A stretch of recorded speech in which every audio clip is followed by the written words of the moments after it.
مفتی طارق مسعود special.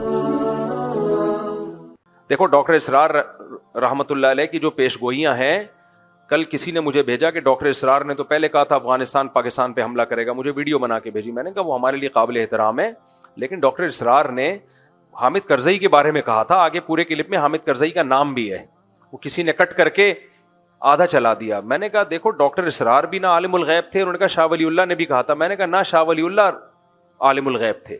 یہ پیش گوئیاں ایک اندازہ ہوتی ہیں، صحیح بھی ہو سکتی ہیں، غلط بھی ہو سکتی ہیں، ان پر ایسے ایمان مت لے کے آؤ جیسے ہم قرآن و سنت پہ ایمان لاتے ہیں۔ میں بھی ایک اندازے سے بات کر سکتا ہوں کہ یہ ہو جائے گا یہ ہو جائے گا، لیکن وہ نہیں ہوتا، بعض دفعہ ہو بھی جاتا ہے، بعض دفعہ نہیں بھی ہوتا۔ تو بعض باتیں ڈاکٹر اسرار نے کی تھی وہ نہیں ہوئی پوری، وہ انہوں نے کی تھی لیکن نہیں ہوئی پوری، بعض کی ہیں جو ہو گئی پوری۔ تو انسان کو انسان رہنے دو، اس کو پیغمبر بنا کے ایسا بزرگ بنا کے کہ وہ پیش گوئیاں کر رہے ہوتی چلی آ رہی ہیں، یہ مت کرو یہ کام۔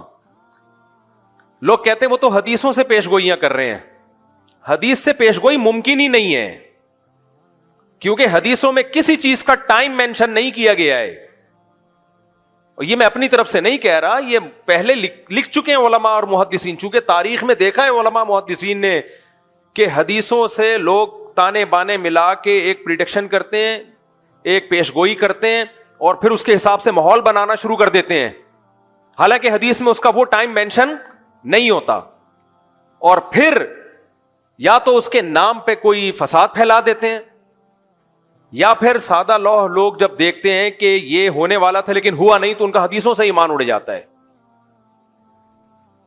تو اس لیے یہ جو بھی اس طرح کے اسکالرز گزرے ہیں، یہ ہیں اسکالرز ہی، ان کی بات کو پتھر پہ لکیر سمجھ لینا۔ اس کی مثال ایسے جیسے ڈاکٹر اسرار نے پیش گوئی کی تھی کہ گریٹسٹ اسرائیل بنے گا، جو پورا مکہ مدینہ اور یہ سب چیزیں، یہ سب اسرائیل میں داخل ہو جائیں گے۔ ان کی نیت پہ ہمیں کوئی شبہ نہیں ہے، انہوں نے اچھی نیت سے ہی کہا، لیکن یہ بات غلط ہے۔ اگر آپ نے مان لیا نا کہ گریٹسٹ اسرائیل بنے گا، تو یہ امید کی بات ہے یا مایوسی کی بات ہے؟ مایوس۔ اس کا مطلب پھر وہ چھوڑ دیں، جو وہاں مزاحمت کر رہے ہیں وہ چھوڑ دیں مزاحمت، جب بنے گا تو کیا ضرورت ہے کرنے کی پھر؟ تو ڈاکٹر اسرار صاحب کی نیت اپنی جگہ، لیکن انشاءاللہ نہیں بنے گا، کسی کا باپ بھی نہیں بننے دے گا ان کو۔ یہ سٹائل ہونا چاہیے۔ کیسے بنے گا بھائی؟ آپ کے مکان پہ کسی نے دھمکی دی کہ میں قبضہ کروں گا، تو پہلا ریپلائی آپ کا کیا ہوگا؟ تیرے باپ میں دم میں تو کر کے دکھا۔ لڑنا تو بعد میں جا کے ہے، کیس ویس تو بعد میں نمٹیں گے بیٹھ کے۔ اور اگر وہ کہے کہ حدیث میں آتا ہے کہ میں قبضہ کروں گا، اس کا مطلب اس نے تو آپ کے ہاتھ پاؤں کاٹ دیے۔ تو کتنا ہی نیک اسکالر ہو، اچھا ہو، غلطی ہر انسان سے ہو سکتی ہے۔ میرا مقصد ان کی ذات کو ہدف بنانا نہیں ہے،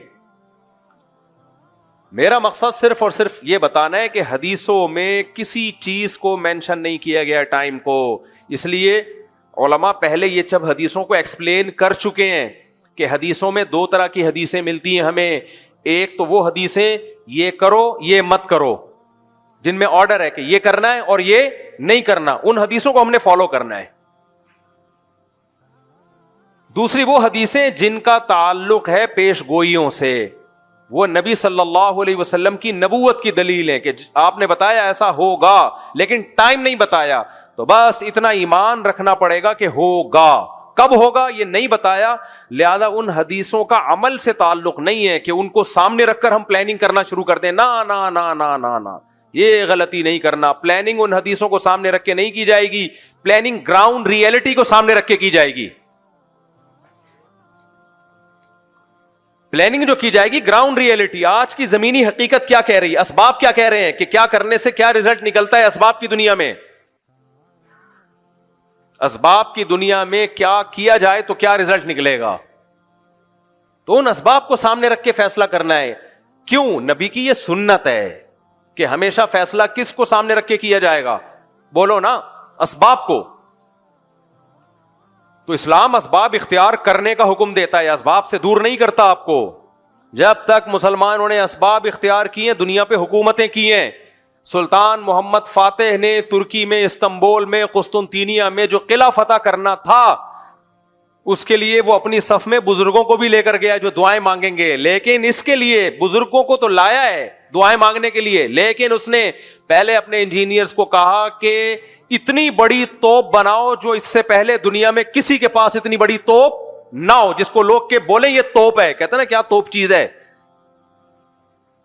کیونکہ اتنی چوڑی دیوار ہے قسطنطینیہ کے قلعے کی کہ اس دیوار کو چھوٹی موٹی توپوں سے توڑنا ممکن نہیں ہے. وہ کہہ سکتا تھا ہمارے پاس اتنے بڑے بزرگ ہیں, نیک لوگ ہیں, اتنا بڑا لشکر ہے, اور نبی نے خوشخبری بھی دی ہے قسطنطینیہ فتح ہوگا. آپ نے فرمایا سب سے بہترین لشکر وہ ہوگا جو قسطنطینیہ فتح کرے گا. یہ تو بتا دیا آپ نے, لیکن کیا مطلب, بس ہم چلے ہیں فتح کرنے, کیوں نبی نے کہا ہوگا فتح. بھائی نبی نے ڈیٹ نہیں بتائی ہے کہ محمد فاتح کے ہاتھ پہ ہوگا یا اس سے پہلے کسی کے ہاتھ پہ ہوگا, اس کے ہاتھ پہ ہوگا جو اسباب اختیار کرے گا. 700 سال کے بعد جا کے یہ پیش گوئی پوری ہوئی ہے نبی کی. 700 سال پہلے بھی حملے ہوئے ہیں ناکام, کیوں؟ دشمن زیادہ طاقتور تھا اور جو اٹیک کرنے والے وہ دشمن کے مقابلے میں کمزور, حالانکہ نیک تھے. صحابہ, تابعین, تبع تابعین انہوں بھی حملے کیے ہیں. حضرت ابو ایوب انصاری کی قبر ہے وہاں قسطنطینیہ میں دیکھ کے آیا ہوں. لیکن کیا بھائی دنیا دار الاسباب ہے. صحابہ نے کوششیں کی اپنے لحاظ سے, جو وسائل اختیار کر سکتے تھے کیے, نہیں ہوا فتح. سلطان محمد فاتح نے کہا کیوں نہیں ہو رہا, اس قلعے کی ایسی کی, اتنی چوڑی دیواریں ہیں نا اس قلعے کی, اس دیوار کی جو استنبول کے گرد انہوں نے کھینچی تھی رومیوں نے, یا تو یہ عیسائیوں نے تھی یا عیسائیوں سے پہلے حکومت تھی فارس کی, ایرانیوں کی, جو مجوسی تھے, آگ پرست تھے.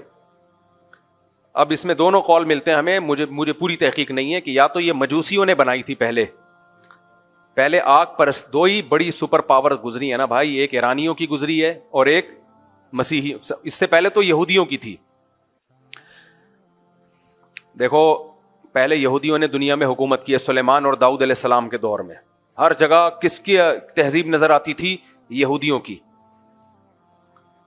سلیمان علیہ السلام کا نا پورا حدود سے آ کے خبریں دی ہیں, ملکہ سبا ہے, وہ ملکہ سبا کو بھی فتح کر لیا اور کو پھیلتے چلے گئے. تو جو سپر طاقت تھی دنیا میں, جو سلطنت قائم تھی, وہ کس کی تھی؟ یہودیوں کی. اس سے پہلے کی تاریخ میں میں نہیں جا رہا, اس سے پہلے بھی بہت لوگوں نے دنیا میں حکومتیں کی ہیں, تو ماضی قریب کی بات میں کر رہا ہوں. اس کے بعد اللہ نے کس کے ہاتھ میں روحانی خلافت دی ہے؟ مسیحیوں کے ہاتھ میں, حضرت عیسیٰ پر ایمان لانے والے. یہ پھیلتے چلے گئے جنگوں کے ذریعے بھی, دعوت اور تبلیغ کے ذریعے بھی. کچھ علاقوں کو تو عیسائیوں نے تلوار کے زور سے فتح کیا, کچھ ایسے تھے جو خود بخود پوری اسٹیٹس مسیحی مذہب میں داخل ہو گئیں کیونکہ اس میں اٹریکشن تھی. لیکن یہ جو مجوسیوں کی حکومت تھی, آگ کی پوجا کرنے والے ایران کی طرف تھے, یہ ان کی اپنی ایک الگ ریاست تھی, بہت بڑی اسٹیٹ تھی ان لوگوں کی بھی. تو یہ دو سلطنتیں, ایک رومن امپائر اور ایک ایرانیوں کی جو مجوسیوں کی امپائر تھی, یہ دو بڑی طاقتیں تھیں جب اسلام دنیا میں بولو آیا ہے. تو عیسائیوں کی لڑائی زیادہ تر انہی سے ہو رہی تھی, یا تو یہودیوں سے ہوتی تھی یا ان سے ہوتی تھی مجوسیوں سے. تو یہ جو استنبول ہے ترکی, یہ تھا پہلے مجوسیوں کے قبضے میں, آگ پرستش, آگ کی جو پوچھا مشرک لوگوں کے. اب یا تو یہ دیوار انہوں نے بنائی تھی جس پر مسیحیوں نے اسی طرح سے حملہ کیا, بہت مشکل سے اس پہ قبضہ کیا, یا یہ کہ یہ بنائی کس نے تھی؟ مسیحیوں نے بنائی تھی. یہ دیکھنا پڑے گا کتابوں میں, اس وقت میرے ذہن میں نہیں ہے. لیکن بہرحال مسلمانوں کے لیے اس کو فتح کرنا آسان کام نہیں تھا, اور نبی نے خوشخبری بھی سنا دی تھی, نعم جیش یغزو القسطنطینیہ او کما قال صلی اللہ علیہ وسلم, کیا ہی بہترین لشکر ہے جو قسطنطینیہ کو فتح کرے گا, اور کیا ہی بہترین ہے وہ شخص جو, وہ امیر جو اس کو فتح کرے گا. 700 سال کوششیں ہوئی ہیں اس کو فتح کرنے کی, نہیں ہو پا رہا تھا. کیوں؟ اس لیول کے اسباب نہیں تھے جو انہوں نے اپنے ڈیفنس کے لیے رکھے ہوئے تھے.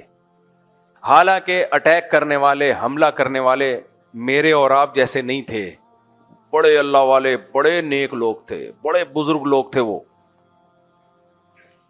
لیکن نہیں بھائی, دنیا دار الاسباب ہے.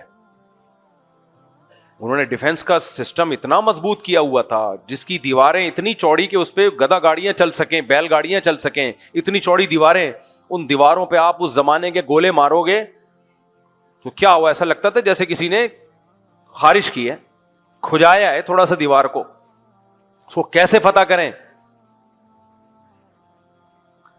پھر 2 سمندروں کے بیچ میں ایک نہر ہے جو یورپ کے ترکی کو اور ایشیا کے ترکی کو الگ کرتا ہے, تو اس سمندر کو بھی کراس کرنا تھا, وہ بھی ممکن نہیں تھا.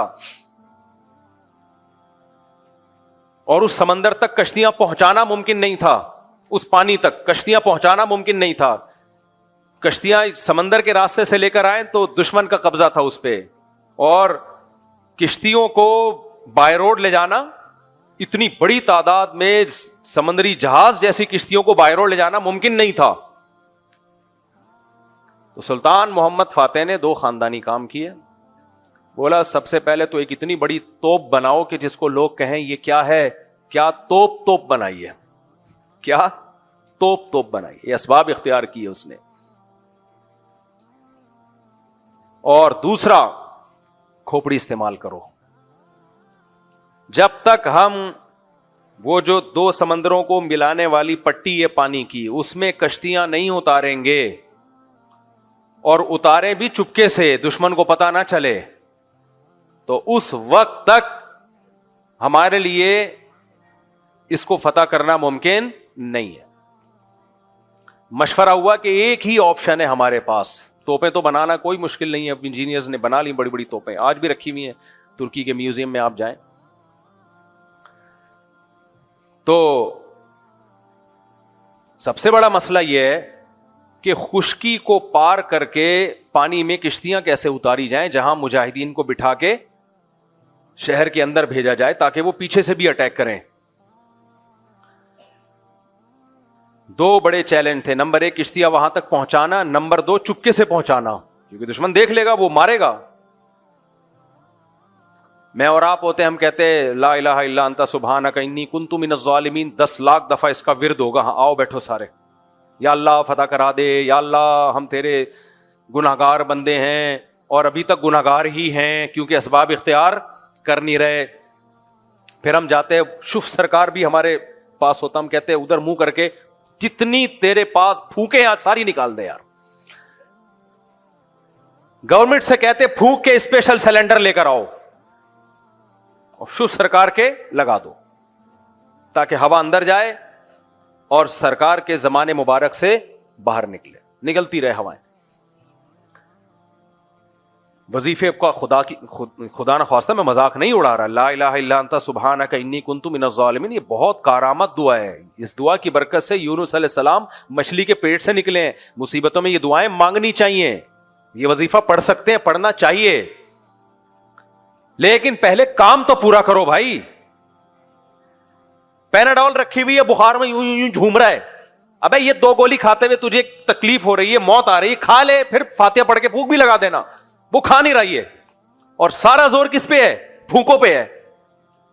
اللہ ہمیں ہدایت دے. وقت بہت زیادہ ہو گیا ہے تو میرے ٹاپک کو میں چھوڑ دیتا ہوں.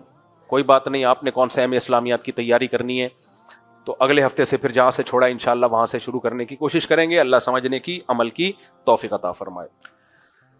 بھائی پہلے تو میں آج جو بیان میں نے ٹاپک لے کے چلا تھا اس میں ایک اہم حصہ رہ گیا سلطان محمد فاتح کا, وہ اسپیڈ کے ساتھ میں کمپلیٹ کر دوں, پھر دوبارہ اگلے جمعے میں اسی ٹاپک کو لے کے کوشش کروں گا آگے چلے ہم, کیونکہ لوگ جمعے کا بیان سن رہے ہوتے ہیں نا, جب کہتے ہیں یار یہ کیا بالکل ایک ادھورا چھوڑ دیا. تو میں اس پہ بیان کر رہا تھا نا کہ اسباب بھی ضروری ہیں. تو سلطان محمد فاتح نے دنیا کی سب سے بڑی توپ بنائی, اور دوسرا کام کیا کیا کہ اس کو پتا تھا کہ جب تک اس پانی کے اندر کشتیاں اتار کے شہر کے اندر لوگ داخل نہیں ہوں گے اور قلعے کے پچھلی سائڈ سے حملہ نہیں کریں گے, یہ فتح ہونے کا نہیں ہے, ناممکن ہے اس دیوار کو کراس کرنا. تو مشورہ ہوا. مشورے میں کیا طے کیا, میں یہ بتا رہا تھا, ایسا نہیں ہے کہ وظیفے ہی پڑھنا شروع کر دیا انہوں نے بیٹھ کے بس یہ کرو وہ, بھائی اسباب اختیار کیے. تو ان کے پاس ایک ہی طریقہ آیا کہ بھائی کشتیوں کو خشکی پہ چلانا پڑے گا, اور چلانے کا طریقہ یہ ہے کہ چربی کو پگھلا کے خشکی پہ ڈالنا پڑے گا, جو پہاڑ پتھر ہیں ان پہ ڈالنا پڑے گا. تو جتنے جانور ہیں سب ذبح کر دیے بہت بڑی تعداد میں, اور یہ کام کرنا ہے راتوں رات کے, صبح تک رات کو کسی کو خبر نہ ہو کہ ہم کیا کر رہے ہیں. اور اگر یہ پیکج ناکام ہو گیا نا تو گئے کام سے, کیونکہ جانور تو سارے جو کھانے کے تھے وہ تو کاٹ دیے, اب اس کے علاوہ کوئی آپشن نہیں ہے. تو انہوں نے کیا کیا, سارے جانور ذبح کیے, راتوں رات سب کی چربیاں پگھلا کے ڈالی ہیں اس پتھروں پہ کہ کسی کو کانو کان خبر نہ. اس کے بعد بڑی بڑی زنجیروں سے, پہلے زنجیروں کا انتظام پہلے کیا, کشتیوں کو کئی کئی لوگوں نے پکڑ کے گھسیٹا ہے, اور وہ زنجیریں آج وہاں بھی لگی. خدا کی قسم آدمی پاگل ہو جاتا ہے جذبے سے. جب ترکی کے میوزیم میں آپ جائیں نا, انہوں نے وہ لگائی ہوئی ہیں پوری تصویریں, یعنی ایک ظاہر ہے وہ اس زمانے میں تو کیمرے نہیں تھے, یہ کس طرح بڑے بڑے پہلوان ان زنجیروں کو پکڑ کے کھینچ رہے ہیں. آدمی کہتا ہے یار ہمارا ماضی کیا تھا بھائی, آج کیسے پوستی قسم کے, بس زبان کو بد تہذیبی, پھر وہ کہیں گے یہ مذہبی لوگ بد تہذیبے ہوتے ہیں. بہت پوستی ہو گئے ہیں یار ہم لوگ, بہت پوستی ہو گئے. میں تو توندے دیکھ کے اور تشریفیں دیکھتا ہوں نا جب لوگوں کی آگے ترچھی ٹائیں بائیں, ایک تو قدرت نے کسی کا بنا دیا ایسے, تو سب ایسے نہیں ہوتے. میں نے بار بار کہتا ہوں جب میں کسی موٹے کا مذاق اڑاؤں تو اس سے وہ موٹا ہے جو کھا کھا کے گینڈا بن گیا ہو. کچھ لوگ نیچرلی ہوتے ہیں, ہم نے بڑے علماء کو, نیک لوگوں کو بھی دیکھا ہے, جسم بھاری ہے ان کا, حالانکہ 24 گھنٹے میں ایک ٹائم کھاتے ہیں وہ, لیکن جو آڑا ترچا کھا کھا کے پڑا ہوا ہے, کھائے جا رہا ہے کھائے جا رہا ہے کھائے جا رہا ہے, ادھر سے سموسا کھا لیا, ادھر سے. ایک مولانا صاحب آئے, وہ سموسوں پہ سموسے کھائے جا رہے ہیں. میں نے کہا آپ کے اسٹیمنے کو 21 توپوں کی سلامی, اتنے سموسے ماشاءاللہ. ایک صاحب آئے, وہ بھی میں نے تو اپنے اکرام میں رکھے تھے سموسے ان کے آگے, 6-7 سموسے پیل دیے انہوں نے. مجھے مذاق نہیں اڑا رہا کہ آپ میرے گھر آؤ تو سموسا نہیں کھاؤ, آپ تو جتنا کھاؤ گے ہمیں خوشی ہوگی. تو لیکن مجھے ان کے اسٹیمنے پر بڑا ہوا کہ یار یہ بندہ ہے ماشاءاللہ 6-7 سموسے ایک ٹائم پہ کھا گیا. یہ پتہ ہے کیا ہوا, کچھ دنوں کے بعد اطلاع آئی کہ ان کا انتقال ہو گیا ہے, اللہ معاف فرمائے. ان کو معدے کا کوئی کینسر ہوا, زخم اتنا خطرناک ہو گیا تھا کہ وہ موت میں تبدیل ہوا ہے. خیر اللہ ان کی مغفرت فرمائے. تو لیکن یہ کہ میرے بھائی تھوڑا سا میزبان کی تو یہی خواہش ہوگی, لوگ ہمیں کھلاتے ہیں کو ٹھوستے چلے جاتے ہیں ٹھوستے چلے جاتے ہیں, ایسا نہیں ہے بھائی. تو میں جب ہم وہاں ترکی کے میوزیم میں گئے نا, جب انہوں نے یہ منظر دیکھا, انہوں نے ایک پورا ایک اس کی فلم بنائی ہوئی ہے یہ کیسے لڑائی ہوئی تھی, وہ بالکل اوریجنل کے قریب جو بھی کتابوں میں لکھا ہے. تو آدمی کا بے ہوش ہونے لگتا ہے وہ, یار اب کیا ہمارے آباء و اجداد کیا تھے بھائی, کیا تھے وہ لوگ, کیسی انہوں نے جنگیں لڑی ہیں, کیسی لڑائیاں لڑا. اور ہم دیکھو منہ کے فائر دیکھو ہمارے, انقلاب لائیں گے, نظام تبدیل کریں گے, کوئی پیکج نہیں ہے نظام کی تبدیلی کا, مگر کریں گے, باتیں کریں گے, ہم تبدیل نہیں کریں گے ہم کچھ بھی. تو انہوں نے وہ زنجیریں دکھائی ہیں, اور وہ جو کس طرح بڑے بڑے پہلوان 10-10 لوگ پکڑ کے ایک ایک لانچ کو گھسیٹ رہے ہیں, کانوں کان دشمن کو خبر نہ ہو. کتنی محنت کی ہے یار. اور وہ کشتیوں کو لا کے جب پانی پہ ڈالا ہے انہوں نے, اور اس میں مجاہدین کی فوجیں سوار ہوئی ہیں توپیں لے کے, اتنا بڑا لشکر صبح صادق سے پہلے پہلے دشمن کے علاقے میں اتر چکا تھا, پوری فوج اتر چکی تھی, ان کو خبر ہی نہیں, وہ حیران تھے. انگریزوں نے یہ واقعہ بیان کیا ہے, آپ انگریزوں کی تاریخ پڑھیں, مسلمانوں میں تو ہے ہی, گوروں نے بھی کہا ہے کہ دنیا میں ایسا ہم نے جنگ میں عجیب واقعہ کبھی سنا نہیں ہے ہم نے, کہ اتنا عجیب و غریب کام کیا ہو, کسی فورس نے یہ ٹیکنیک استعمال کی ہو. اور پھر پورا لشکر جب اترا ہے نا, پھر 2 طرف سے اٹیک ہوا ہے, ادھر سے بھی اٹیک ہوا فرنٹ سے, اور پچھلی سائڈ سے بھی اٹیک ہوا. تو انہوں نے جب جہاز آتے ہوئے دیکھے نا اپنی طرف, وہ حیران, یہ کیا ہو رہا ہے, یہ کون لوگ آ رہے ہیں. پھر پتا چلا یہ مسلمان ہیں. دونوں طرف سے جب دھنائی ہوئی ہے تو قبضہ ہوا مسلمانوں کا. سلطان محمد فاتح نے جا کے جو ان کا کلیسا تھا اس میں تقریر کی, جمعے کی نماز پڑھائی. وہ جمعے کی تقریر آج بھی موجود ہے اس کی.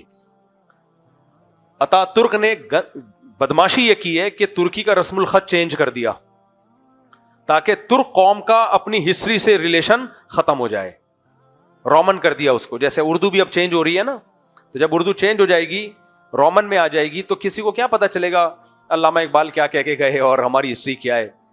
تو وہ رومن کر دیا, وہ نئی نسل بالکل پتہ ہی نہیں اس کے ہمارے باپ داداؤں کے کیا کارنامے تھے. اب طیب اردگان نے آ کے کافی کوشش کی اس رسم الخط کو بحال کرنے کی, اور وہی, لیکن وہ پراپر وے میں نظام کی تبدیلی کی پراپر وے میں کوشش اردگان نے کی ہے. اٹ از کالڈ کوشش. یہ نہیں کہ ہمارے یہاں 2-3 پینٹس پتلون میں آئے, کالج میں نظام کی تبدیلی پر بیان کیا اور 15-20 مولویوں کو گالیاں دے کے چلے گئے. ہمارے یہاں نظام پتہ ہے کیسے تبدیل ہوتا ہے, اسکالر آئے گا انگلش میں ٹھش پھش مارے گا اور کہے گا یہ مولوی نظام کی تبدیلی کے لیے کچھ نہیں کر رہے, یہ سب 2 نمبر ہیں, ان کو صرف نکاح طلاق کے مسائل آتے ہیں, استنجا کے مسائل آتے ہیں 2 نمبر, نظام کی تبدیلی ہونی چاہیے. لوگ کہتے ہیں زبردست, اگلی میٹنگ میں ہم آپ سے ملاقات کریں گے. لوگ سمجھتے ہیں آپ کوئی پیکج آ رہا ہے اگلی میٹنگ میں نظام کی تبدیلی کا, خاندانی قسم کا پیکج. پھر آئیں گے, دیکھو یہ مفتی طارق مسعود کو دیکھو شادیوں پہ بیان کرتا ہے طلاق, نظام کے سسٹم کی تبدیلی پہ کوئی بیان ہوا نہیں ہوا. اس کا مطلب یہ اسی کفریہ جمہوری نظام کے ساتھ کمپرومائز کر کے بیٹھ گئے ہیں. سرکاری درباری پٹھو یہ سب مولانا دیکھو سب ایسے ہی ہیں, سسٹم کی تبدیلی کی کوئی بات نہیں کرتا, نظام کی تبدیلی کی کوئی بات نہیں کرتا. کالج یونیورسٹی کے لڑکے جوش میں آتے ہیں, یار ایک بندہ ہے جو اس نظام کو غلط بھی کہتا ہے اور اس کی تبدیلی کی بات بھی کرتا ہے. ایک یہ ہے, 2 وہاں پائے جاتے ہیں بس. زبردست ایک دم لڑکوں کو جوش آ گیا, اگلی میٹنگ میں آپ سے ملاقات ہوگی. اگلی میٹنگ میں دیکھو اس مولوی کا پھر بیان آ گیا, استنجے کے طریقے بتا رہے ہیں, نماز میں سجدہ صاحب کے, نظام کی تبدیلی کی کوئی بات. میں کافی دنوں سے سن رہا ہوں, میں نے کہا شاید یہ کوئی تبدیلی کا طریقہ بتائیں گے. بھائی ہمیں تو 6 سال ہو گئے تبدیلی کی بات ہی کر رہے ہیں. تو میرے بھائی یہ منہ کے فائر ہیں, کچھ بھی نہیں ہے. پیکج وہ ہے, جامعۃ رشید نے جب نظام کی تبدیلی کی کوشش کی ہے نا, تو یہ نہیں کہ صبح اٹھ دیا تو پہلے مفتی عبد الرحیم صاحب نے ٹیمیں بنا کے مختلف ملکوں میں بھیجی ہیں. 20 سال پہلے مجھے یاد ہے جامعۃ رشید کا وفد ترکی گیا تھا اور طیب اردگان کی تحریک کو پڑھنے کے لیے کہ انہوں نے کس طرح سے تحریک چلائی ہے, اسلامائزیشن کی کیا کوشش کی ہے. اس کے بعد مختلف تحریکوں کو پڑھ کے ان کو دیکھ کے ایک نظام کی تبدیلی کا ایک پیکج لے کر آیا جامعۃ رشید. آپ دوسرا پیکج لے آؤ, وہ کوئی قرآن میں تھوڑی لکھا ہوا پیکج ہے, کوئی بھی لائے, لیکن لائے تو نا. میں یہ کر دوں گا, ہم یوں کر دیں گے, ہم یوں کر دیں گے, انقلاب لائیں گے, کیا کیسے لاؤ گے؟ تو پیکج ویکج کسی کے پاس نہیں ہے. تو اس لیے میں کہہ رہا ہوں اب جا کے جیسے وہ یہ بیٹھے بیٹھے 4 شادیاں کروں گا میں, کیسے کرے گا؟ شادی دفتر والوں سے رابطہ کرے گا یا کسی کے بیوہ ہونے کا انتظار کرے گا یا آرڈر پہ کسی کو بیوہ بنائے گا, کیا کرے گا؟ کچھ لوگ ایسے بھی ہیں کہ وہ بیوہ ہونے کا انتظار کر رہے ہیں. میں کہوں یار کسی کو بیوہ ہونے کا تو انتظار میں, یہ غلط طریقہ ہے کہ نہیں؟ خیر یہ تو زیادہ ہو گئی, لیکن باتیں کرنے پر حکومت کی طرف سے بھی کوئی پابندی نہیں ہے, پھینکتے رہو. تو جب بھی کوئی بات کیا کرے نا, اس سے بولے کوئی سوٹیبل طریقہ آپ کے پاس ہے تو وہ کائنڈلی پیش کریں آپ, جب تک نہیں ہے تو جو ہے فی الحال اس پہ گزارا کریں. تو ہاں خیر, سلطان محمد فاتح نے کیا کیا, وہ پوری فوجیں لے جا کے جب دبا کے حملہ ہوا ہے نا, پھر جو اسلام آیا ہے ترکی میں, ترکوں کی جو خلافت قائم ہوئی ہے 350-400 سال تک, بلکہ 600 سال تک چلی ہے, وہ دنیا پہ ہماری حکومت تھی بھائی. تو اسباب اختیار کیے ہیں, ہوائی منہ کے فائر نہیں مانے تھے انہوں نے. تو پڑھے لکھے لوگ تھے ان کے پاس, انجینئرز بھی تھے ان کے پاس, سائنٹسٹ بھی تھے, بزرگ بھی تھے. سلطان محمد فاتح اپنی فوج میں 2-4 بزرگ بھی رکھتا تھا کہ یار ان کی دعاؤں سے بھی اللہ کی مدد آئے گی. مادہ پرست نہیں تھا وہ. جب ترکی میں اٹیک کے لیے گیا ہے نا وہ, تو بڑے بزرگوں کو اس نے بلایا کہ آپ کا ہماری فوج میں رہنا ضروری ہے, آپ صرف مسلح بچھا کے دعائیں مانگو گے. لیکن دوسری طرف انجینئرز بھی ہیں, پلاننگ بھی ہے, سب کچھ ہے. ہمارے یہاں کیا ہے, فائرنگ ہے. میرا بھانجا ہے چھوٹا سا نا, بلکہ بھانجے کا بچہ, ہمارے یہاں چونکہ خاندان میں جلدی شادیاں ہوتی ہیں نا بچیوں کی, تو ہم بہت جلدی نانے دادے بن جاتے ہیں. میری بھانجیوں کی شادیاں بہت جلدی ہوئی تو ان کے بھی بچے ہیں, تو میں ان کا نانا ہی لگا. کیا خیال ہے؟ تو میرا پوتا نواسا سمجھ لو آپ, اتنا سا ہے. تو وہ ہر وقت پتہ ہے کیا کرتا ہے, جب بھی اس کے گھر میں جاؤ, اس کو ابا نے اس کو بندوقیں دلائی ہوئی ہیں وہ پانی والی نا, اور وہ کچھ اس نے کوئی ویڈیو دیکھ لی فوجیوں کی لڑائی والی. بچے جو دیکھتے ہیں نا سارا دن وہی کرتے ہیں. تو کارٹون انہوں نے دیکھ لی ہے کوئی فوجیوں کی لڑائی والے نا, تو سارا دن ہر وقت ٹھیاؤ ٹھیاؤ یہ کرتا رہے گا بیٹھ کے. پھر آئے گا یوں کر کے سلوٹ مارے گا جب بھی جاؤ نا گھر میں, پھر بندوق اٹھائے گا ڈھیاؤ ڈھیاؤ ڈھیاؤ جب بھی جاؤ. میں نے کہا بھائی یہ نفسیاتی تو نہیں ہو گیا ہے, کیا کہہ رہے یار یہ کارٹون دیکھ دیکھ کے ایسا ہی ہو گیا ہے. تو اس بچے کے بھی منہ کے فائر ہے, منہ سے بھی بول رہا ہوتا ہے ٹھیاؤ, جب بندوق کی آواز نہیں آتی تو وہ منہ سے شروع کر دیتا ہے ٹھیاؤ ٹھیاؤ ٹھیاؤ ایسے. میں نے کہا آج تو نے بہت بندے گرا دیے ہیں بھائی, بہت بندے مار دیے, بس قتل و غارت کا یہ بازار اب مزید گرم نہیں ہونا چاہیے. تو بچہ ہے, سب اس کے ہنس رہے ہوتے ہیں. تو ایسے ہی بہت سے اسکالرز آ رہے ہیں آج کل, منہ سے دبا کے فائرنگ کر رہے ہیں, جمہوریت کفر ٹھیاؤ ٹھیاؤ. اور یہ مولوی لوگ بھی نظام کی تبدیلی کی بات نہیں کر رہے, ٹھا ٹھا ٹھا 3 گولیاں مولویوں کو مار دی. اور یہ 2 نمبر ہیں, یہ جتنے اسکالر ہیں شادیوں کی باتیں کرتے ہیں, 2 گولیاں ہمیں مار دی. لوگ ایک دم جوش میں آتے ہیں, اب پتہ نہیں کیا انقلاب آئے گا, ایجنسیاں ان کو اٹھا کے لے جاتی ہیں, ان کے سافٹ ویئر اپڈیٹ کر کے واپس بھیج, پھر آتے ہی پاکستان زندہ باد اور ہم اس ملک کے وفادار ہیں. ابے تو کوئی پیکج لاؤ خاندانی قسم کا یار, سوٹیبل پیکج ہو, باتیں نہ ہو.